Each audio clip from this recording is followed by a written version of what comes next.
The Panthers are looking to keep pace in the NFC South title race, while the Rams are looking like the best team, not just in the NFC, but in the entire NFL. It's Panthers-Rams on this Locked On NFL crossover Thursday edition of Locked On Panthers and Locked On Rams.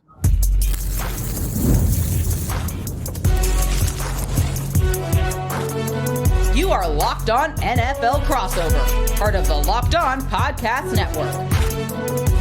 Your team every day. Welcome into another edition of the Locked On Panthers and Locked On Rams podcast, part of the Locked On Podcast Network. I'm Julien Council, the host of Locked On Panthers. He is Doug McCain, one of the two hosts of Locked On Rams. And we talk Panthers and Rams every Monday, Tuesday, Wednesday, Thursday, and yes, of course, Friday. Your team every day. That's our motto here on the Locked On Podcast Network, the #1 sports podcast network right here in America and perhaps the world. Today's episode is here on Crossover Thursdays, presented by PrizePicks. Download the PrizePicks app today and use code LOCKEDONNFL to get $50 in lineups after you play your first $5 lineup. And also, thanks for checking us out here on YouTube and listening wherever you listen to your favorite podcast. Carolina Panthers sitting at 6-6, facing off against the Los Angeles Rams on Sunday afternoon inside Bank of America Stadium in Uptown Charlotte. And Doug, the Rams are looking good, man. They're looking like the best team in the league. And I've been saying this for a couple of weeks now when I'm doing my weekly spot on Locked On NFL with Tony Wiggins, host of Locked On Jags. I've been saying the Rams are the best team in the league. They're going to win a Super Bowl. And this is probably not a great spot for Carolina coming off that Monday Night Football loss. How you doing and how you feeling about the Rams?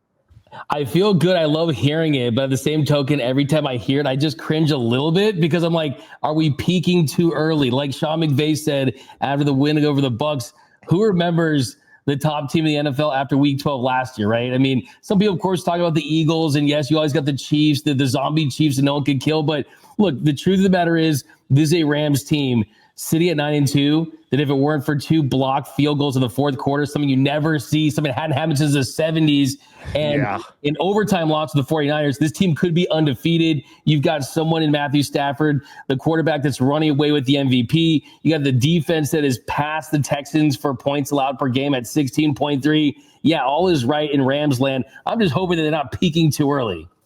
I'm not too worried about that. I would say this time last year, very clearly, the Lions were the best team in the league. What's the problem with the Lions was they lost Aiden Hutchinson. They lost Lee McNeil. They lost basically everybody on that defense. And then Jared Goff, of course, didn't have a great day in the playoffs once it all came to pass. So I think as long as the Rams keep Matthew Stafford healthy, which I know is a concern entering in the season with his back, seems to be all well from at least my side of the country here. It seems to be fine. And obviously the receiving duo you'll have there in Puka Nacua, Devontae Adams, that has been awesome for you. And yes, the defense is fantastic. So I'm thinking the Rams are going to be okay. I don't think they're peaking too much right now. But as far as this Week 13 matchup, what's the biggest storyline surrounding the Rams at this point in time?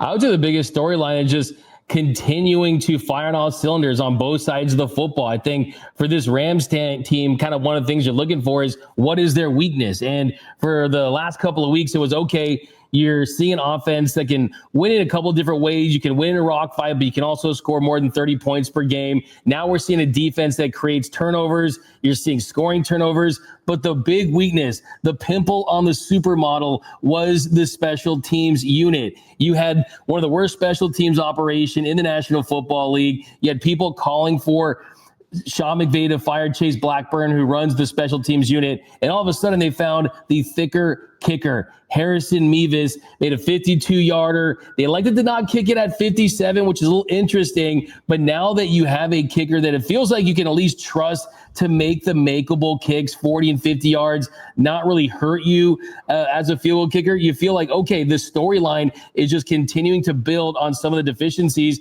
and not fall into these traps. Like, I mean, this is a Panthers team that, yes, they're not the juggernaut that the Rams appear to be, but they're still playing for something. They're at home. This is the NFL. It's an early kickoff for the Rams. Anything can happen in any given Sunday in the National Football League, but for the Rams, it's 100%. Can you have those power rankings on Monday and still be firmly at the #1 spot? And if you go into Carolina, you take care of business, that's going to be the top storyline. The Rams, after Week 13, are the best team in the NFL. Yeah, and you got to make a cross-country trip, and it's during the holidays as well. So you can never discount that no matter what time of the year it is. And you're right, Carolina's sitting at 6-6. They're in a spot where if you talk to any Panthers fan before the season and told them, going to Thanksgiving, you're going to be 500. You're going to be a half game out of first place in the NFC South.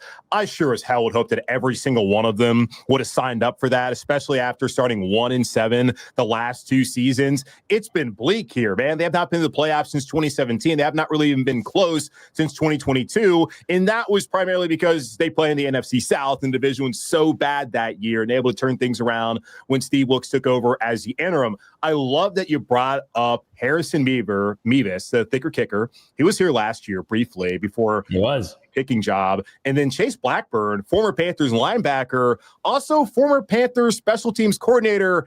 And I do recall when he was here, there were a lot of calls about firing him as well. So I'm surprised that Sean McVay, as good of a coach he is, has Chase Blackburn as his special teams coordinator. We'll see how that works out with them in the long term. But for Carolina, heading into this week, again, they're 6-6. They're a half game behind Tampa Bay, and things have gotten interesting, as in that game on Sunday where the Rams just absolutely destroyed Tampa. Baker Mayfield got injured in that game. Now it's an AC joint sprain in his non-throwing shoulder.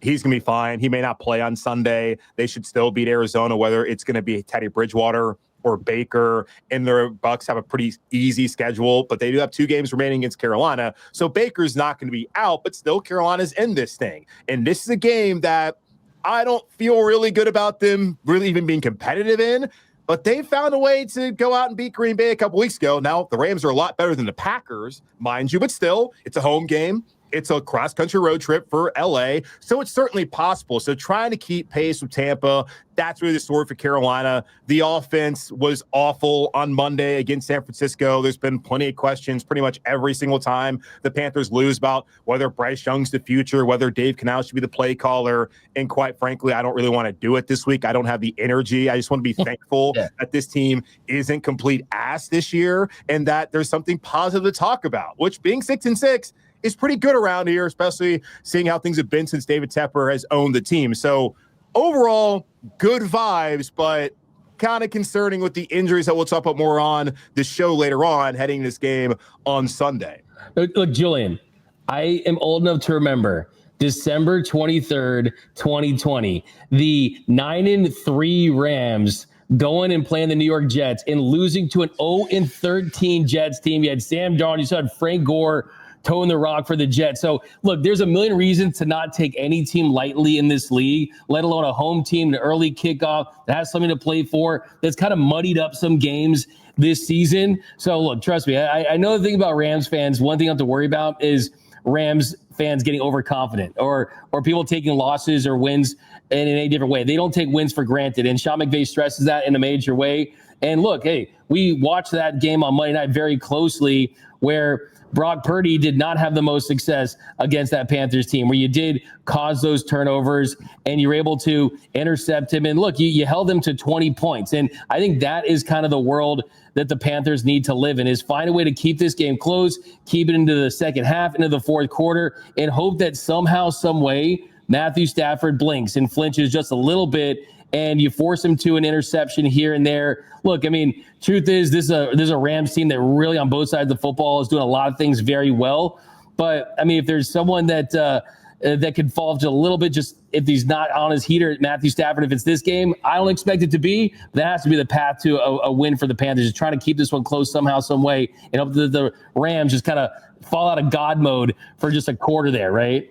Fall out of God mode. I love that. Yeah, Sam Darnold costing the New York Jets #1 overall pick. He was still on his way out of town down here south to Carolina after that season in New York. So we'll see if maybe Bryce Young can keep himself in town for another year and get a big win for Carolina on Sunday. A team that's had their moments where they've fallen flat and then bounce back the next week. This would be the biggest bounce back thus far this season if they can pull off the upset at home against the Rams. Julien Council, Doug McCain, we're talking Locked On Panthers, Locked On Rams, talk about this Panthers-Rams game on Sunday.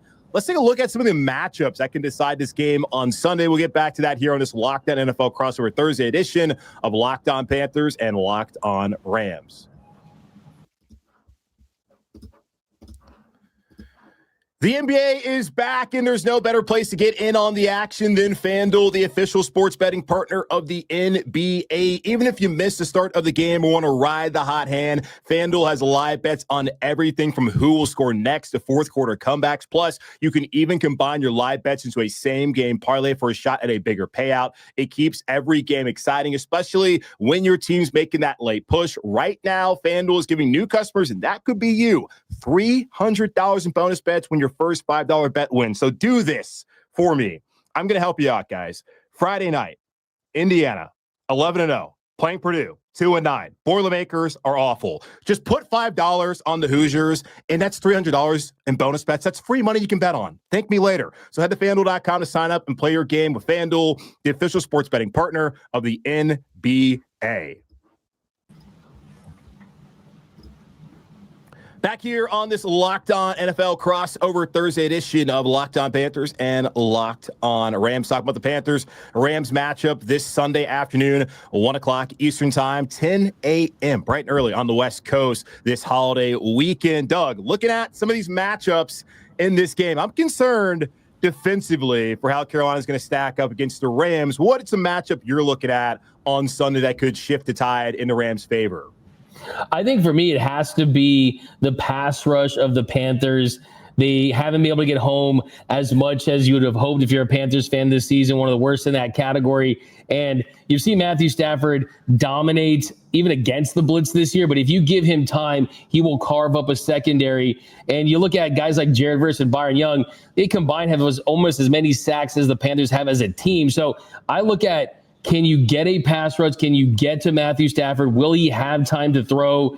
And if he does, I look for this Rams offense to start to lead with the pass, and then you kind of cook with the running game throughout. That's kind of the recipe for them, is to really get a more efficient running game with Kyren Williams and Blake Corum, which you've seen a better Blake Corum last couple of weeks. Kyren Williams has been efficient. So if you don't make things kind of mucked up for Stafford and he's vertical and that jersey is clean all day, it can be a rough afternoon. So that's kind of where I'm starting at, is kind of the Panthers defense. This ain't Brock Purdy, right? This ain't Brock Purdy. This is Matthew Stafford. And of course, I say that as a Rams fan who does not like the San Francisco 49ers. In the words of Aaron Donald, I hate the 49ers, but it's going to be a much different test for that Panthers defense than what they saw on Monday night. Yeah, and looking at the Panthers pass rush, which doesn't exist, looking at True Media, they have a 28.7 PFF pressure percentage, which is just god-awful. So far this season, as far as just sacks getting home, they're sitting 30th in the league with 16. So, yeah, it's not been good. And I told Panther fans going into the season, I didn't expect it to really get much better. Now, they did on day two of the draft back in April, select Nick Scorton in the second round, Pritsu Mamiel in the third round to be futures there at the edge rusher spot. And so far, they really haven't gotten there yet. But as the season progressed, I figured they'd get better. And that has been the case with Scorton. It just is not going to really be there this season. Maybe next year that will happen. But, I don't think it's going to suddenly appear on Sunday against this Rams team, which is bad news, because one matchup I'm really concerned about is the Panthers secondary versus, in particular, not just Matthew Stafford, but Devontae Adams and Puka Nacua. Those guys have just been dogs this year, and Carolina is probably not going to have JC Horn, and this is the problem with playing on Monday night. You have any injury and you have a short week, it's going to be tough to get guys turned around, especially with the concussion protocol. A little bit different if you have an ankle injury than like your brain. There's not really anything you can do to get around concussion protocol in the NFL nowadays. So JC sounds like will not be out there on Sunday, but that's still TBD. Corey Thornton, who ended up starting at nickel the last couple of weeks, had to replace JC at outside corner on Monday night. He broke his leg, so he's done for the year. So entering into this week, Mike Jackson, Shaw Smith-Wade, Caleb Evans, and then Kalen King, who's on their practice squad, were the only four healthy corners that Carolina had. Now, since then, they picked up a couple former Rams. Robert Rochelle, they signed him off the Cowboys practice squad. David Long, he's now signed the Panthers practice squad. So we'll see how those guys potentially could factor into Sunday. And they're also not going to have Trevon Merrick because he decided to punch Juwan Jennings into the family jewels on Monday night. He appealed. I don't know the result of that appeal at this moment in time. I'm sure he lost. But, yeah, I'm concerned about this secondary going against Devontae Adams, who has 12 receiving touchdowns, the most in the league. Puka Nacua tied with Jackson Smith and Jigba for the most receptions in the league and also third in receiving yardage. Yeah, this is going to be potentially a long day for the Panthers secondary, especially if J.C. Horn is not able to play on Sunday.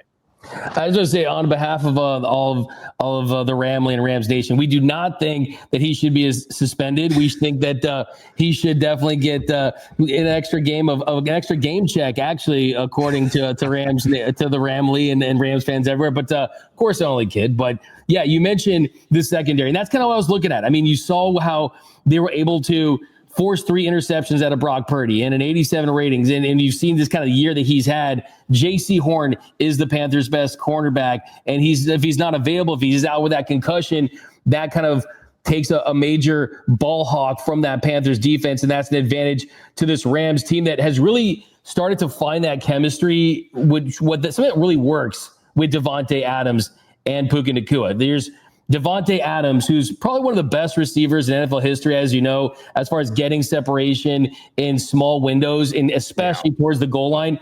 When they get to that red zone, there's just this connection developing between Stafford and Devontae that I haven't seen since Stafford and Cooper Kupp in 2021. And then Puka, you're seeing all kinds of creative looks, some jet sweeps, some keeping him in motion, going through the C gap, just confusing defenses. And it feels like, with the emergence of both those guys being on the same page with Matthew Stafford, and Puka's near 1,000-yard season, and Devontae leads the league in touchdown receptions, those guys are cooking. And then you have this 13 personnel package that the Rams have been running that's been just a revelation, where you have different looks and different tight ends that can bring different things and different dynamics to the field. If you go with rookie Terrence Ferguson, you go up the seam, maybe a stretch, maybe something like a fade to kind of take the top off the defense. And then Davis Allen and Colby Parkinson, who a lot of Rams fans were using the B word for him last year, which is bust. He's come around. He started to be productive. So really what you're seeing from Sean McVay in this offense is what you kind of saw back in 2018 and 2019, where when 11 personnel really started getting cooking, it was just kind of the illusion that there was creative, but really it was just keeping defenses off balance. And now he's doing it with a mixture of 11 personnel, 12 personnel, 13 personnel, where it's a great quarterback who's having an MVP season, playing some of the best ball he has at age 37, combined with the play calling of Sean McVay, keeping defenses off balance, where it's a very, very difficult thing to stop. Last 8 games for Stafford, 25 touchdowns, no interceptions, 30 touchdowns and 2 interceptions on the season. The Panthers need to find some way to get something to feel good about on the defensive side of the football early, just like they did against San Francisco. And then you can get some momentum and start to make this Rams team wonder, hey, could this be their day? This is a Panthers team that beat the Packers, right?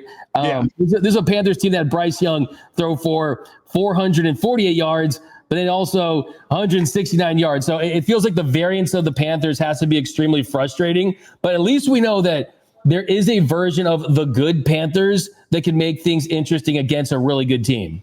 Yeah, it's the wild swings, Doug. They go from starting 0-2 to beating the brakes off of the Falcons to getting destroyed by New England to winning 3 straight games to then getting destroyed at home by Buffalo, then to beating the Packers to losing to a 1-win Saints team to then Bryce having 448 yards through the air to what happened on Monday. It's just like, it's a roller coaster, and we'll see, because this is just not a matchup defensively, because you look at just not the injury to J.C. Horn, like the scheme, they play a lot of zone. It's Jero Vera, who, of course, has plenty of experience, having been there in L.A. with the Rams. They often keep J.C. just on the boundary and have Mike Jackson on the field side. So even in games earlier this season, when George Pickens was the only healthy receiver of the pair with him and CeeDee Lamb, Pickens was killing the other side until at the end of the game, JC's like, enough of this. Let me take care of this guy. They get the stop. They win the game. And had JC, if he is healthy, it's still going to be a concern, because at least on one side of the ball is going to be another excellent receiver against Shaw Smith-Wade and the nickel or Mike Jackson. And then the linebackers, they're possibly going to have Trevin Wallace back this week, but the Panthers have not been great in coverage against guys like tight ends this year. And then you take out Trevon Merrick. It's just a recipe for it likely to be a disaster defensively for them on Sunday, unless they can get those takeaways. Now, the offense has to do something with them, and that's another matchup, just the Rams defense versus this Panthers offense this season. Looking at just some numbers, the Rams defensively are third in EPA per play.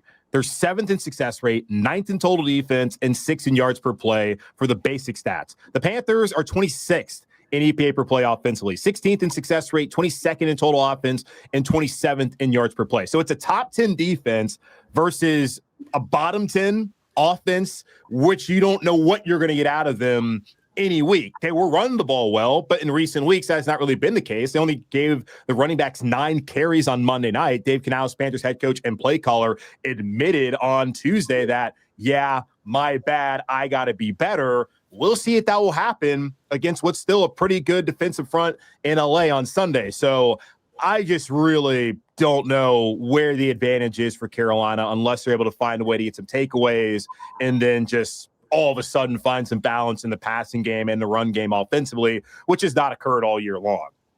Yeah, I mean, this is a defense that is continuing to improve because, one, you've got young studs, the Jared Verses, the Byron Youngs, the Kobe Turners. They just continue to get better and better, and we still haven't reached the ceiling or the max potential for those guys.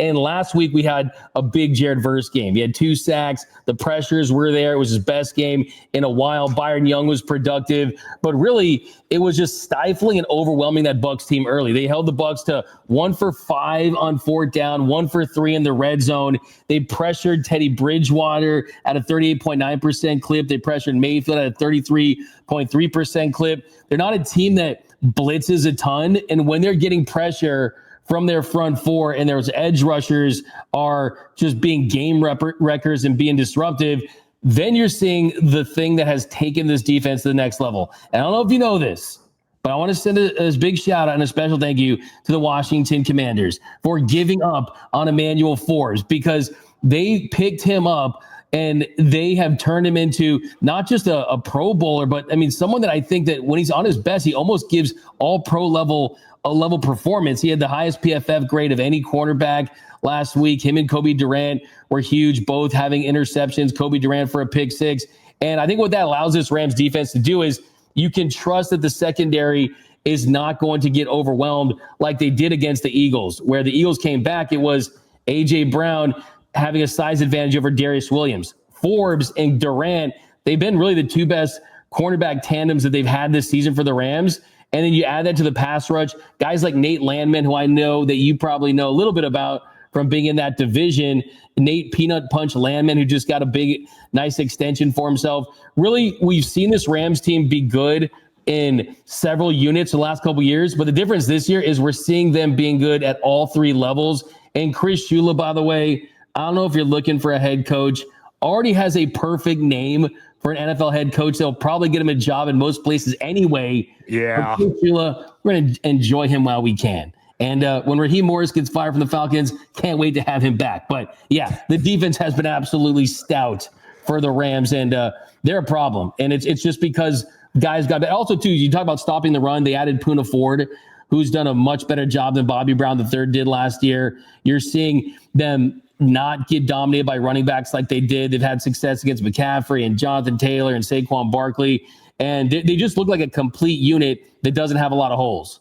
Yeah, and Bobby's now here, and I think he's done a good job for Carolina, especially considering this was the worst run defense in the NFL. Now the Rams, their undoing really was unable to stop the run, especially in that divisional round game in the snow against Saquon Barkley and the Eagles, where still almost the Rams had him there late in that game. So we'll see how things shake out on Sunday. And yeah, Landman, season 2's out, and new contracts apparently for the linebacker there in LA. So let's take a look. He's landlocked. Okay, I'll show myself out. I'll show myself out. Love it. He's landlocked. All right, so we looked at some matchups. We talked about storylines. What about the keys to victory? How does Carolina get over the top on Sunday, and how do the Rams just keep the good times rolling? We'll talk about that here in just a moment on this Locked On NFL crossover Thursday edition of Locked On Panthers and Locked On Rams.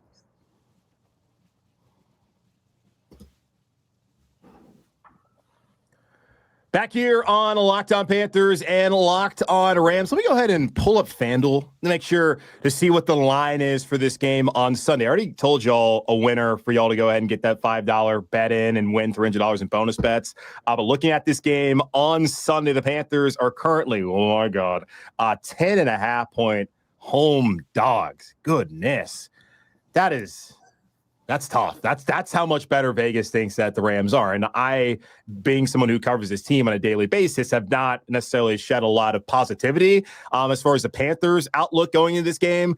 And my listeners know, I'm not going to lie to them. If I don't think the team's going to win a game, I don't think they're any good at something, I think they're good. I'm going to tell you, this does not appear to be the day for Carolina, and just really the week for them because of the injuries that we talked about, and even the way the offense looked on Monday and just how well LA's playing. But that's kind of the times in football and in the NFL in particular where something that you didn't expect happened. So how can the Rams avoid that? What are the 3 things that the Rams need to do on Sunday to come home with a victory yet again?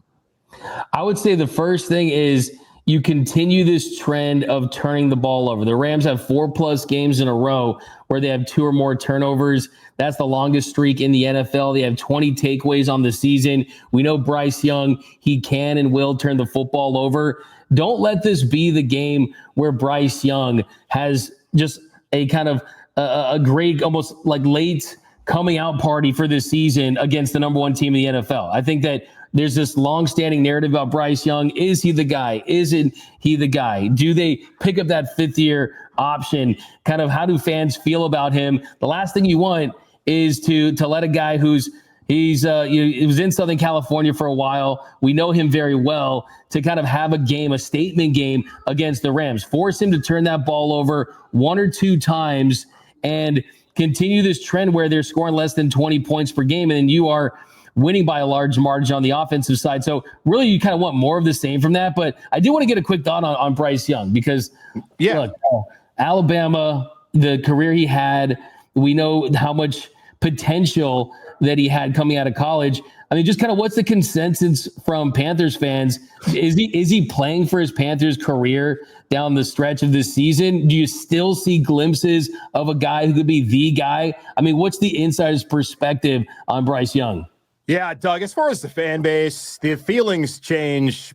It seems like every week. If they win, everyone's like, all right, Bryce headed towards that extension, or the 5th-year option at least. If they lose, it's okay. Are the Panthers going to move on from Bryce Young? And just my overall position is, let's just let the next 5 weeks play out. And after that, we'll have 3 years of a sample size, 2 of those with Dave Canales. We'll have plenty to see and know about Bryce Young to make, hopefully, what should be a very easy decision. Now, in totality, obviously, it's not been good. His rookie season was FUBAR. When you look at the situation, no receivers. I mean, they traded away McCaffrey and DJ Moore so they could get up to get to number 1 to get Bryce. So that put whoever's going to be the quarterback in a bad position anyways by not having 2 of those dynamic playmakers. And the offensive line was an injured disaster that year as well. And Frank Reich was calling the plays. Then it was Thomas Brown. Then it was Frank Reich. Then Thomas Brown, because Frank Reich got fired. They didn't do right by Bryce year 1. Year 2, everything was better, except Bryce came out and looked awful. But then he came back in the second half of the season, looked good. And then it's just the consistency people were hoping to see has not happened this year, outside of just the fact that the passing game has not been really even average since he's been the quarterback in Carolina. Is that the play caller, Dave Canales? Is that the weapons around him? Those are questions that we ask ourselves on a weekly basis here, and what has me exhausted and nearly crashing out on the show on Wednesday because I'm just so over the conversation about whether Bryce is the right guy or not. I'm not throwing shit at you at all. It's just, I don't know. We'll find out. If they find a way to the playoffs, which they're not going to make the playoffs unless Bryce plays really well in these final 5 games. When you have the Rams this Sunday, you have Seattle at home, you have 2 games against Tampa, and a Saints team you already lost to. He's going to have to play really well. So if you get to the playoffs, I'm guessing the quarterback played well. So, yeah, he's going to come back next year. You probably give him the 5th-year option. If you miss it, which I think is the likeliest option to happen, it depends on how he looks. So, I don't know. We'll find out. But from a talent perspective, like his flashes are still there. I mean, it feels like the way he can spin it looks pretty when he's on. It's how much of it is? Do you think there's a change of scenery? Is it dysfunctional from within, or do you think that no, this is a guy's got so many opportunities he needs to take advantage as far as where he's at in this part of his career? Yeah, I feel like you should throw out his rookie season and look at last year as year one and this year as year two. The problem is contractually, that's not really how it works out. And they have a big decision to make with the 5th-year option. And you see how things worked out after Sam Darnold left here and after Baker Mayfield left here. And for Carolina's organization, they can't live in fear of, oh, Bryce goes to greener pastures and it works out. Sam wasn't in a good situation. Neither was Baker when they were here in Carolina. Bryce this year and last year has been in a much better situation than either one of those guys played in, I believe, when they were in Carolina. Maybe it could have worked out had Sam ended up not getting injured in that preseason game and had won the quarterback battle. Maybe that's the great what if for Carolina. So I see the talent. There's no way you can throw for 448 yards in an NFL game and not have the goods to be a solid quarterback in this league. It just hasn't happened. And aside from that, there's the game against Atlanta at the end of last season. There's a game against the Packers his rookie year. Those are like the 3 games you look at. It's like, man, this guy can be really good. But every other game outside of that, it's like, ugh. But then he has 10 game-winning drives since he entered the league, which is more than any other quarterback. So it's just, it's confounding. I don't know. He's one of the most enigmatic quarterbacks I've ever had to cover and talk about. So I think the talent's there. I just don't know what it is. I'm kind of leaning it's the coach and play caller. That's kind of holding him back. I'm also leaning maybe the youth at receiver is playing a factor in it as well. I don't have an answer, and I wish I had an answer. And they got to figure it out for me as well. Look, the NFC South is bad. There's no doubt about it. But despite that loss of the 49ers, you're just a game behind the NFC South. You're sitting at 6-6. 6 wins is the most for the Panthers since they went 7-10 in 2022. Progress is progress. I mean, progress is progress. I know it's been a bad schedule, but I mean, to answer your question about the number one key in this one is if the Rams if the Rams can probably play their B- game based on how they played in the last 6 weeks and win this one. They probably can on all facets of the game. Ideally, you go in there and you're crisp, you're aggressive, you're intentional on both sides of the football, and things continue like they have. But it would really take a Kyron Williams fumble, right? A Stafford interception on their end of the field, and things got to get kind of weird for them to lose this football game based on how they've been playing of late. But look, this is the NFL. Anything can happen. I think the number one key for the Rams is you don't turn the football over and you have a good chance of stopping and winning that turnover margin against Bryce Young and the Panthers. You end up winning this football game. Will it be a 30-plus point game? Are you looking 31-10, something like that? That's in the cards. But I also could see something a little weird where it's like a 28-20 game or something in that realm. Early start for a West Coast team, it feels like before you blink, it's halftime, and it's like 7-3 for some reason, right? So I still got the Rams winning this one. How convincing, we'll see. But I think they have so much momentum right now, and they want that 1 seed. They do not want to go to Philly, and they want that bye. And I think this team is as focused and as determined as I've seen a Rams team since covering them, because they know, as great as Stafford is, this is not like a 10-year window, a 5-year window. I mean, he could win a Super Bowl and ride off in the sunset for all we know. So the focus is there. The health is there on their side in this game too. I think you have an advantage there. And I got the Rams win this football game. But fascinating glimpse. For some reason, I just live for like the top quarterbacks and like how the fan base feels about them. Bryce Young is always going to be this fascinating case because naturally you don't get your quarterbacks in free agency. You rarely get them via trade like the Rams were able to do. If there's any chance he could be the guy, you want to sign that extension like you said. But hey, hopefully this is not the game where Panthers fans do a complete 180 and go buy Bryce Young jerseys if you haven't. So hopefully they can maybe make him feel that maybe they don't want to have him back, but we'll see. Yeah, well, hopefully for the sanity of this podcast host over here, this is the game that people do 180 from last week and want to go buy Bryce Young uniform. So we'll see how it plays out. But yeah, the best thing for Carolina, especially looking at the quarterback options after this season, is for Bryce to be the guy again next year and to show in his next 5 games that he should be the starter. And for LA, even like, hell, if they win a Super Bowl, that's all well and good. But probably want Stafford for at least another year, get to 2027 draft before looking to get another quarterback. So, yeah, for Carolina, find a way to be balanced offensively for the first time all season.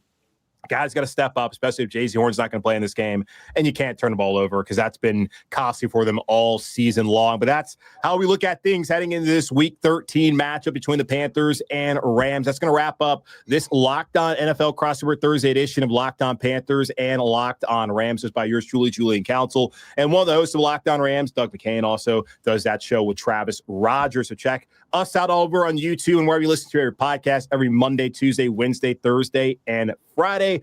And we'll be back with y'all on Black Friday, talking more about this game that we have coming up on Sunday. In the meantime, be safe, be happy, be whole. As always, keep pounding. I don't know what the Rams thing is, but we'll talk to y'all on Friday.